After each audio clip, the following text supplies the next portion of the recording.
Obudde bwakedde n'omusana ogwakanga bwe gukuba kuba mu bitundu by'eggwanga ebisinga wadde nga ku nnyanja Nalubaale enkuba yatonye biwugiro ate nga mu bitundu by'eggwanga ebisinga mu biseera eby'olweggulo bifunyeeyo enkuba etonye ebiwugiro naddala ebyo ebiri mu bugwanjuba obw'eggwanga lyaffe. Tukwaniriza ku mbeera y'obudde okuva mu Yonima, nze Annette Nakimbugwe.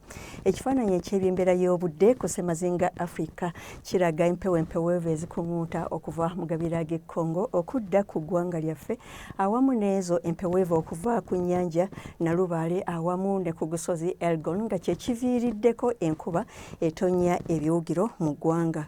Ku makya tusuubira enkuba okutonnya erira awamu n'ebyo ebitundu ebimu ebiri Tooro n'ebyo ebimu ebiri ebuvanjuba ku nnyanja Nalubaale ebitundu by'eggwanga ebisigadde tusuubira omusana okwaka nga bwe gukubaakubamu. Mu biseera eby'olweggulo tusuubira enkuba okutonnya ebiwugiro mu bitundu by'eggwanga ebisinga nga n'ebimu mwetobeseemu n'okubwatuka okw'eggulu.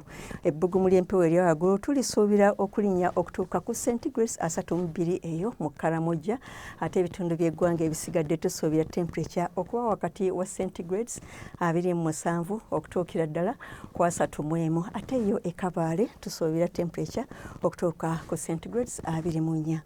Okweyongerayo mu bibuga ebimu okusukka eggwanga lyaffe omuli New Delhi, Washington ne London omusana gusuubirwa okwaka nga bwe gukubaakubamu ne temperature okutuuka ku centigrades 32 mu New Delhi, ate yo e Nairobi wasuubirwayo enkuba okutonnya ne temperature okutuuka ku centigrades 25.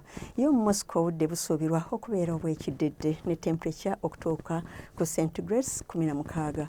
Weebale kubeera naffe akaseera kano, tulindira ate enkya ku mbeera y'obudde.